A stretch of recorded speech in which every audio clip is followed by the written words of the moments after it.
Alhamdulillah. Alhamdulillahil wahidil qahhar, ar-rahimil ghaffar. Ahmadu ta'ala ala fadlikan midrar, wa ashkuru ala ni'amil izar. Asyhadu an la ilaha illallah, wallahu wahdahu la syarika lahul azizul jabbar. Wa asyhadu anna Muhammadan abduhu wa rasuluh, Mustafa al-Mukhtar. Allahumma salli ala sayyidina Muhammad wa ala alihi wa sahbihi tayyibin al-athhar wa ihwanil abrar wa ashabil ahyar wa man tabi'ahum bi ihsan ma tu'adul laila wan nahar. Amma ba'd, fa ya ayyuhal muslimun, usikum wa iyaya bi taqwallahi azza wa jalla. Ya ayyuhalladzina amanu ittaqullaha haqqa tuqatih wa la tamutunna illa wa antum muslimun. Qala Allah ta'ala fi kitabil karim, a'udzu billahi minasyaitonir rajim. Al-yawma nahtimu ala afwahihim wa tukallimuna aydihim wa tashhadu arjuluhum bima kanu yaksibun. Ma'asyiral muslimin rahimakumullah. Di hari Jumat yang mubarak ini, hati mengajak diri sendiri dan kaum muslimin yang Jumat yang dirahmati Allah Subhanahu wa taala. Marilah kita senantiasa meningkatkan keimanan dan ketakwaan kepada Allah Subhanahu wa taala dengan cara melaksanakan segala perintahnya dan menjauhi segala larangannya. Takwa yang mampu melahirkan akhlakul karimah, yang mampu melahirkan sifat-sifat mulia, yang mampu melahirkan sifat-sifat terpuji yang tercermin dalam perilaku pribadi kita, dalam kehidupan sehari-hari, baik itu di lingkungan keluarga maupun di lingkungan masyarakat. Masyarakat muslimin rahimakumullah. Mengawali kehidupan mubarak ini, hati ingin menyampaikan hadis Rasulullah SAW yang semestinya menjadi renungan bagi kita semua yang berstatus sebagai pemimpin, sebagai khalifah di atas permukaan bumi ini. Anna Rasulullah SAW qala la kullukum ra'in wa kullukum mas'ulun an ra'iyyatihi. Fal imamul ladzi yaran nas ra'in wa huwa mas'ulun an ra'iyyatihi. Wal rajulu ra'in ala ahli baitihi wa huwa mas'ulun an ra'iyyatihi. Wal mar'atu ra'iyatun ala ahli baiti zawjiha wa waladihi wa huwa mas'ulatun anhum. Wa abdir rajuli ra'in ala mali sayyidihi wa mas'ulun an ra'iyyatihi. Ala fa kullukum ra'in wa kullukum mas'ulun an ra'iyyatihi. Artinya, ketahuilah bahwa setiap kalian adalah pemimpin dan setiap kalian akan dimintai pertanggungjawaban terhadap apa yang dipimpin. Penguasa yang memimpin rakyat banyak akan dimintai pertanggungjawaban terhadap apa yang dipimpinnya. Kepala keluarga, pemimpin bagi anggota keluarganya dan akan dimintai pertanggungjawaban terhadap apa yang dipimpinnya. Istri, pemimpin bagi rumah keluarga suaminya dan juga anak-anaknya dan akan dimintai pertanggungjawaban kepadanya. Budak seseorang, pemimpin bagi harta tuannya dan akan dimintai pertanggungjawaban kepadanya. Ketahuilah, seseorang bertanggung jawab terhadap apa yang dipimpinnya. Hadis riwayat Bukhari Muslim. Masyarakat muslimin rahimakumullah. Dari hadis tersebut menjelaskan kepada kita semua bahwa yang dikatakan pemimpin bukanlah yang hanya memimpin rakyat banyak seperti camat, bupati, anggota DPR, presiden dan wakil presiden, tetapi kita semua adalah pemimpin.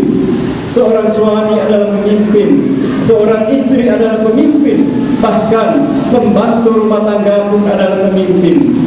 Dan setiap kita, setiap pemimpin akan dimintai pertanggungjawaban terhadap apa yang kita pimpin, baik itu pertanggungjawaban di dunia maupun pertanggungjawaban di akhirat kelak di hadapan Allah Subhanahu wa taala. Al-yawma nahtimu ala afwahihim wa tukallimuna aydihim wa tashhadu arjuluhum bima kanu yaksibun. Ma'asyiral muslimin rahimakumullah, untuk menunaikan amanah yang ada di pundak kita, yang ada di pundak pemimpin, maka kita harus senantiasa meneladani kepemimpinan Rasulullah SAW dan meneladani kepemimpinan sahabat-sahabat Rasulullah SAW, di antaranya Abdullah bin Rawaha, yaitu ketika Abdullah bin Rawaha diperintahkan oleh Rasulullah SAW untuk memungut pajak di negeri Khaybar, yang mana negeri Khaybar ini merupakan mayoritas penduduknya Yahudi, tetapi karena negeri Khaybar merupakan bagian dari pemerintahan Rasulullah SAW, maka penduduk Khaybar wajib menyerahkan, wajib membayar pajak kepada pemerintahan Rasulullah SAW. Ketika Abdullah bin Rawaha sampai di negeri Khaybar, Abdullah bin Rawaha langsung menghitung kurma, menghitung besaran pajak yang harus dibayar oleh penduduk Khaybar.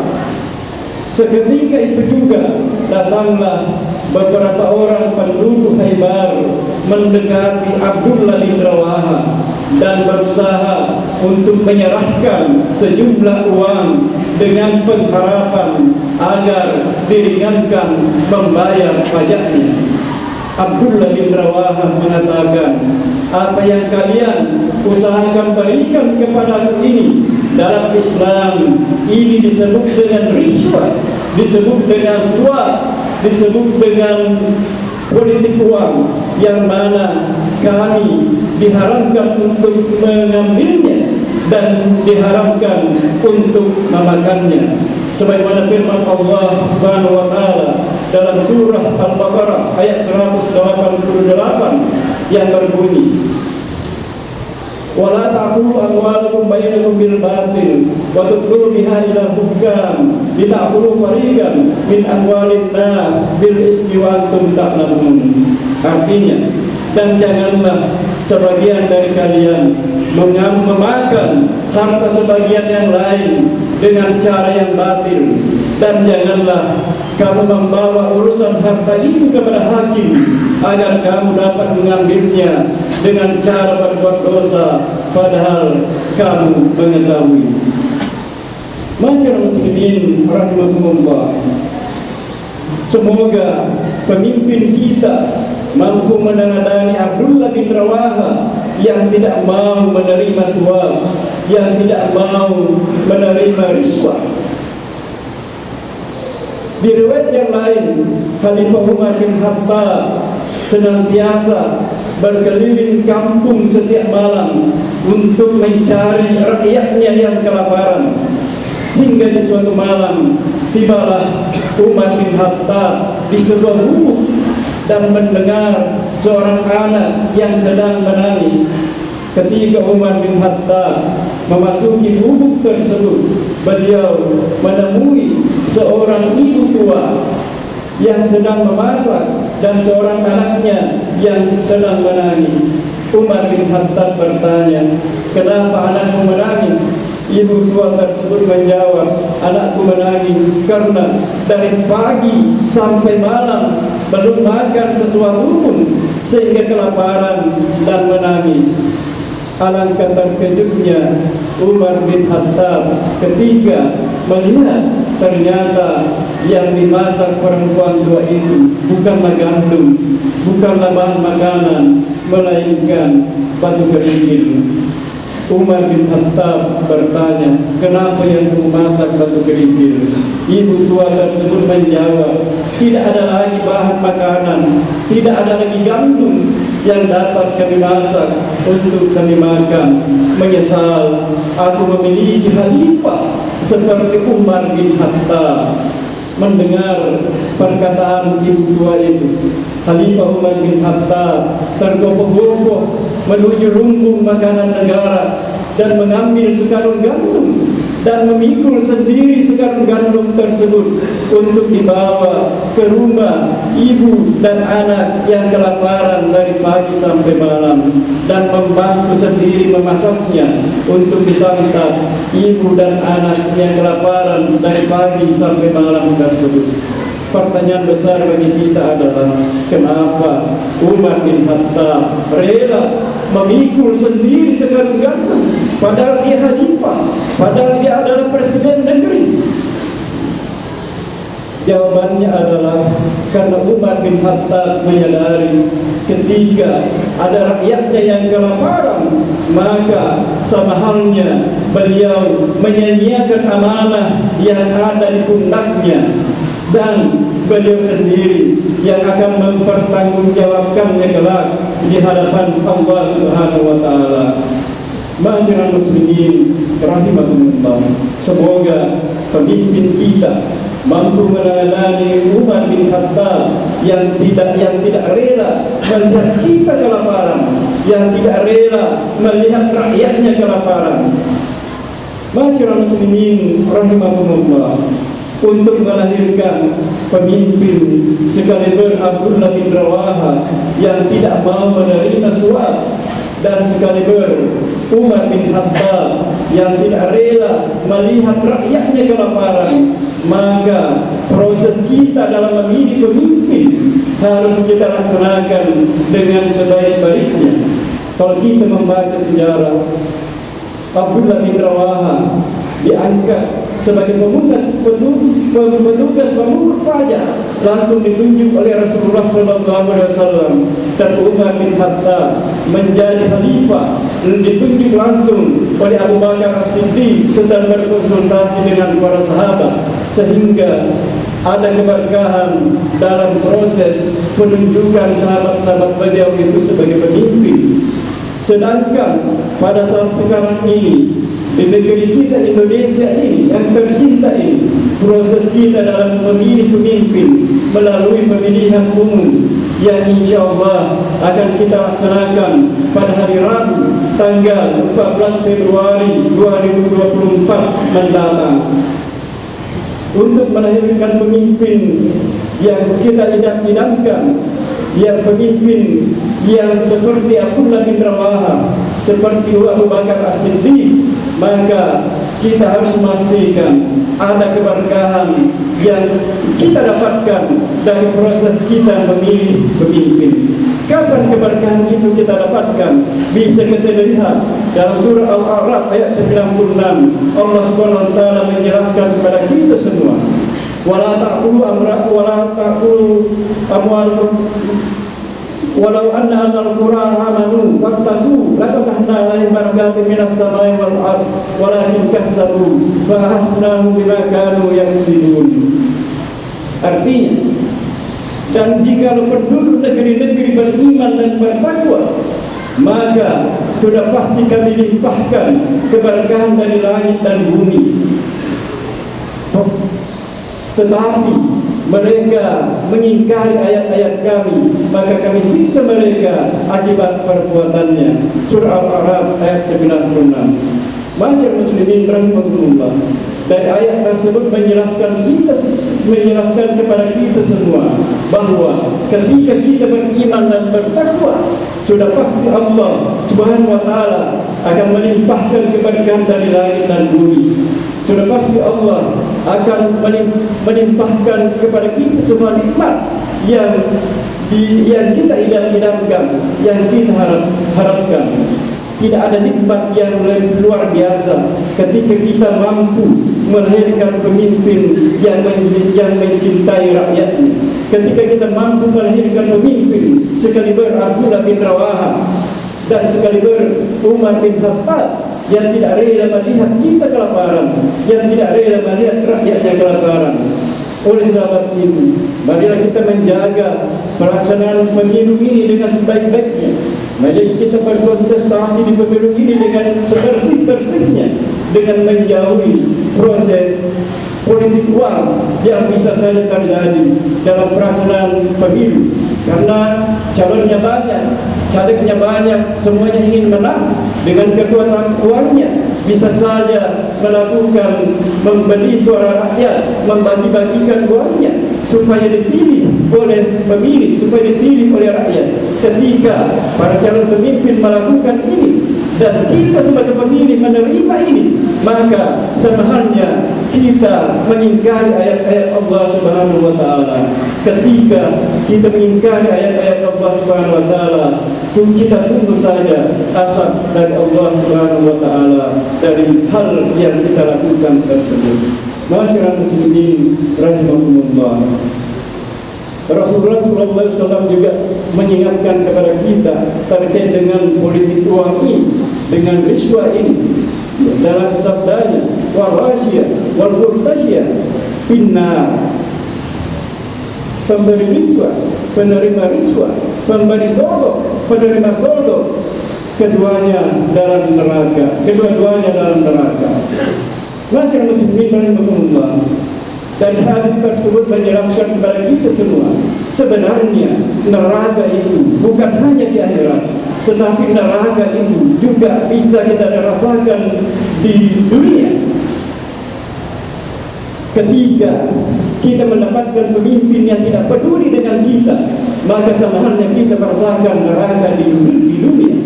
Ketika pemimpin kita tidak mampu melaksanakan pembangunan yang kita harapkan, rakyat tidak bisa meningkatkan kesejahteraannya, banyak yang berada di bawah garis kemiskinan, sebenarnya kita merasakan neraka di dunia. Kenapa kita merasakan itu? Mari kita introspeksi diri kita. Bagaimana dengan proses pemilu yang kita lakukan di 2019 kemarin, di 2014 kemarin, dan 5 tahun sebelumnya? Apakah kita membiarkan praktek politik uang dalam pemilu itu? Ketika kita membiarkan itu, maka sudah pantas kalau Allah memberikan kita siksa neraka di dunia, apalagi nanti neraka di akhirat kelak di hadapan Allah Subhanahu wa taala. Masyarakat muslimin rahimahumullah, demikianlah khutbah yang tadi disampaikan. Mudah-mudahan ada manfaatnya, terutama bagi hati sendiri dan kaum muslimin jemaah Jumat yang dirahmati Allah Subhanahu wa taala. Mari kita senantiasa mengharapkan semoga Allah Subhanahu wa taala mengirimkan kita pemimpin sekaliber Abdullah bin Rawaha yang tidak mau menerima suap, dan sekaliber Umar bin Khattab yang tidak rela melihat kita kelaparan. A'udzubillahi minasyaitonir rajim.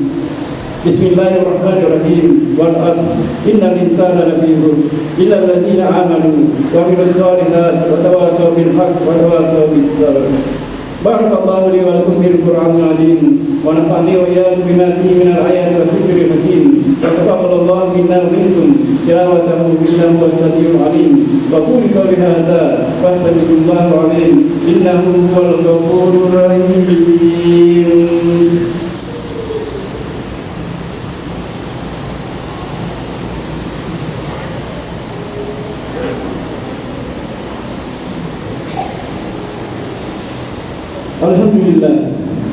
Alhamdulillah ala ihsani wa syukru lahu ala tawfiqihi wa imtinani. Asyhadu an la ilaha illallah, asyhadu an la ilaha illallah wallahu akbar la syarika lah, wa asyhadu anna Muhammadan abduhu wa rasuluhu la ilaha illallah. Allahumma salli ala sayyidina Muhammad, Allahumma salli ala sayyidina Muhammad wa ala alihi wa sahbihi tasliman katsira. Amma ba'd, fa ya ayyuhan nas ittaqullaha fima amar wa tahu amanaha wa alamu anna Allaha wa amara bi amrin barati bi nafsi wa sanna bi malaikatihi bi qudsi wa qala ta'ala inna Allaha malaikatahu yusalluna 'alan nabi ya ayyuhalladzina amanu sallu 'alaihi wa sallimu taslima. Allahumma salli ala sayyidina Muhammad wa sallallahu alaihi wasallam wa ala ali sayyidina Muhammad wa ala anbiyaika wa rasulika wa malaikatil mukarramin wa sallallahu alaihi khulafa'ir rasyidin Abi Bakr wa Umar wa Utsman wa Ali والبقية الصحابة والتابعين وتابع التابعين بإحسان إلى يوم الدين وارحمنا برحمتك يا أرحم الراحمين. اللهم اغفر للمؤمنين والمؤمنات والمسلمين والمسلمات الأحياء منهم والأموات. اللهم أعز الإسلام والمسلمين وأذل الشرك والمشركين وانصر عبادك الموحدين وانصر من نصر الدين وانصر من هزم المسلمين ودمر أعداء الدين. اللهم ارفع عنا البلاء والوباء والزلازل والمحن ما ظهر منها وما بطن وارفع إلى إندونيسيا خاصة وسائر البلدان المسلمين عامة يا أرحم الراحمين. ربنا آتنا في الدنيا حسنة وفي الآخرة حسنة وقنا عذاب النار. عباد الله إن الله يأمر بالعدل والإحسان وإيتاء ذي القربى وينهى عن الفحشاء والمنكر والبغي يعظكم لعلكم تذكرون. واذكروا الله الذي يذكركم واشكروا على نعمه يزدكم ولذكر الله أكبر. وأقيموا الصلاة. الله أكبر Kami pengurus masjid sangat bagus sekali, terutama menjelang pemilihan serentak 2024. Jadi harus mempersiapkan baik itu secara psikologis memilih pemimpin, terutama isi khutbah tadi, bagaimana cara mencari pemimpin, kemudian idealnya pemimpin itu seperti apa, seperti tadi disampaikan, seperti dua tokoh yang diceritakan tadi, Umar bin Khattab dengan Abdullah bin Rawahah ya. Itu kan contoh pemimpin dahulu yang tidak mau menerima suap, riswah atau politik uang. Kemudian Umar bin Khattab tidak rela rakyatnya kelaparan, sementara mungkin pejabat-pejabat di istana berkelebihan, berkecukupan. Sementara Umar bin Khattab melihat pergi berjalan di tengah malam menjumpai anak dan ibunya menangis tidak makan satu hari, dan dia menyesalkan atas kepemimpinan Khalifah Umar bin Khattab. Rupanya Umar bin Khattab sendiri yang waktu itu yang bertanya kepada ibu dan anaknya, dan dia sendiri, Umar bin Khattab sendiri, yang membawa makanan ke tempat anak tersebut, ke tempat ibu dan anak tersebut. Ini contoh yang harus diteladani oleh sebagian pemimpin yang akan datang. Dan ini seperti ini, orang-orang seperti ini sudah harus dapat dilihat oleh masyarakat, oleh rakyat, siapa yang kira-kira yang mempunyai tipe kepemimpinan seperti itu. Itulah antara lain dari himbauan khatib tadi, dan sangat bermanfaat jika jamaah meresapi khutbah daripada khatib tadi. Terima kasih sekali lagi kepada Bawaslu yang telah memberikan pencerahan kepada masyarakat, kepada para jamaah. Terima kasih.